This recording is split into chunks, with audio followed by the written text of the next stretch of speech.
बड़ी इंपॉर्टेंट बात है। ठीक है, चल अब एडिंगर वेस्टफॉल न्यूक्लियस अगर आइसोलेटेडली खराब हो जाए किसी भी वजह से, एडिंगर वेस्टफॉल न्यूक्लियस को आपने पकड़ के चुन के खराब कर दिया, तो पैरासिम्पथेटिक आउटफ्लो निकलेगा ही नहीं। बला से पीछे से क्या सिग्नल आ रहा है, पिछला सारा सिस्टम ठीक खड़ा है, पीछे से सिग्नल उसको कह रहा है कि पैरासिम्पथेटिक आउटफ्लो दो, तो पैरासिम्पथेटिक सिग्नल नहीं जा रहा, एडिंगर वेस्टफॉल नहीं जा रहा, तो क्या होगा कि पैरासिम्पथेटिक के जो दो फंक्शंस थे, प्यूपिल कॉन्स्ट्रिक्शन के, that was through sphincter pupillary muscle, और दूसरा जो फंक्शन था अकोमोडेशन का, दोनों फंक्शन नहीं होंगे। दोनों फंक्शन नहीं होंगे ना, तो वो लाइट रिफ्लेक्स के जवाब में, ना वो अकोमोडेशन रिफ्लेक्स के जवाब में, क्योंकि पीछे से सारा सर्किट चल भी रहा हो, इफरेंट लिम्ब आउटपुट लिम्ब तो काम ही नहीं कर रही, so there will be loss of both light and accommodation reflex for that side।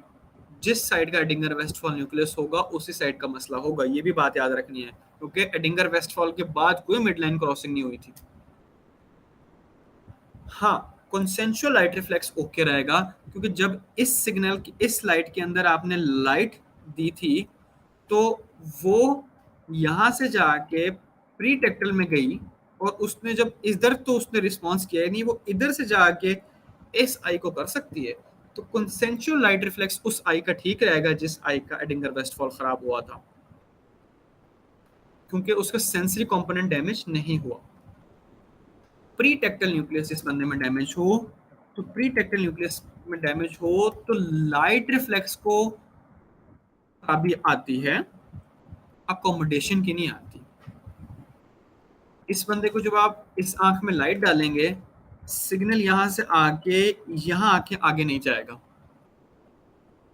तो अगर इस आई में आपने लाइट दी है, तो ना इधर रिस्पॉन्स आएगा,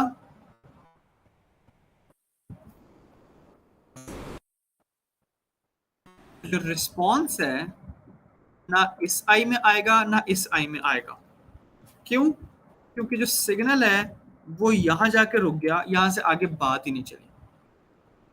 अच्छा, अगर यही केस है और यही प्रीटेक्टर न्यूक्लियस खराब है और आपने यहां लाइट स्टिमुलस दिया,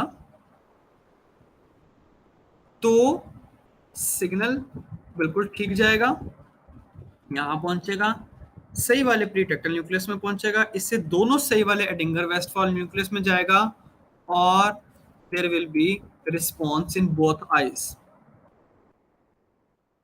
यहां भी ठीक होगा, यहां भी ठीक होगा। There will be direct and indirect reflex. लेकिन आमतौर पे चीजें इतनी सिंपल होती नहीं है। आमतौर पे जो प्रीटेक्टल न्यूक्लियस का जो डैमेज है वो इकट्ठा होता है। आमतौर पे प्रीटेक्टल न्यूक्लियस का डैमेज इकट्ठा होता है, और ये होता है न्यूरोसिफिलिस के अंदर, PHILIS।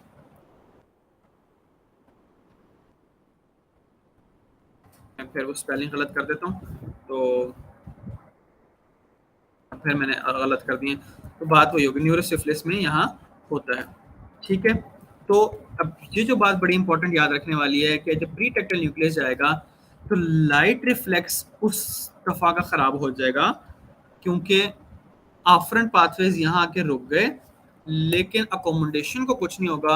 यहाँ बाईपास वाली बात इसलिए मैं आपको रटवा रहा था क्योंकि अकोमोडेशन के अंदर इसको बाईपास किया गया था।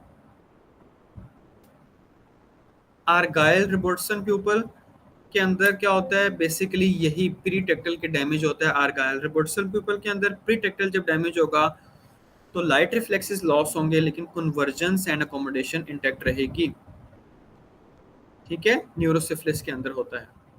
मार्कस गन प्यूपल है, इसके अंदर एक आई का सेंसरी कंपोनेंट लॉस होता है, एक आई का सेंसरी कंपोनेंट लॉस होता है, ये खराब हो गया, ऑप्टिक नर्व खराब हो गई, रेटिना खराब हो गया।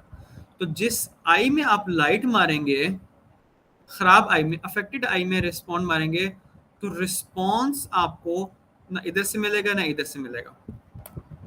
लेकिन अगर आप नॉर्मल आई के अंदर लाइट पुश करेंगे तो आपको रिस्पॉन्स इधर से भी मिलेगा और इधर से भी मिलेगा। There will be direct as well as indirect या कंसेंशुअल लाइट रिफ्लेक्स।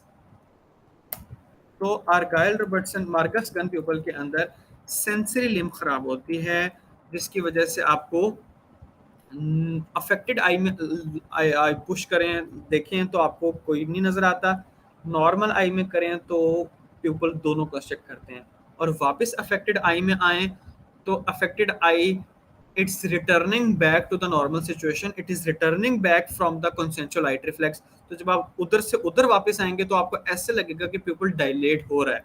तो आपको स्विंगिंग फ्लैश लाइट के अंदर अफेक्टेड से नॉर्मल में जाएं, अफेक्टेड कंस्ट्रक्ट कर जाएगी, नॉर्मल से अफेक्टेड में है तो आपको अफेक्टेड डायलेट होती हुई नजर आएगी।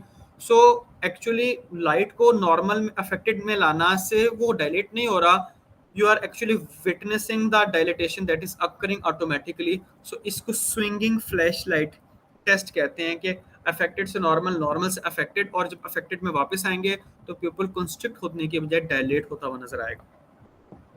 ठीक है। Horner syndrome, ptosis, miosis and hidrosis. Horner syndrome के अंदर there is a loss of sympathetic fibres. Sympathetic fibres loss होंगे तो लिवेटरी पैल्पेब्री सुपीरियोरिस का सिग्नल खत्म होगा, जिसकी वजह से आईलिड ड्रॉप कर जाएगा। डायलेटरी प्यूपलरी का सिग्नल खराब होगा, जिसकी वजह से प्यूपल कॉन्स्ट्रिक्ट कर जाएगा। और फ्लोर ऑफ द ऑर्बिट का एक मसल है, इंफीरियर ऑर्बिटल फिशर में पड़ा होता है ऑर्बिटैलिस, उसका मैंने जिक्र नहीं किया, वो सिंपैथेटिक सप्लाई से सप्लाई हो रहा होता है, वो पैरालाइज हो जाता है, जिसकी वजह से इनऑफ्थल्मोसिस हो जाता है। और जो हाफ ऑफ द फेस है जिसकी स्वेटिंग खत्म हो जाती है, तो that will lead in hemi anhidrosis.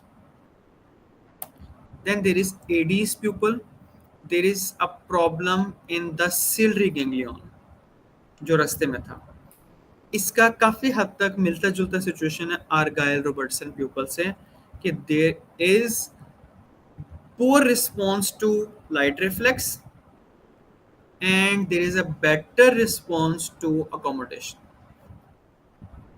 I am sorry to use the dirty language ahead of time, you may press your fingers in your ears.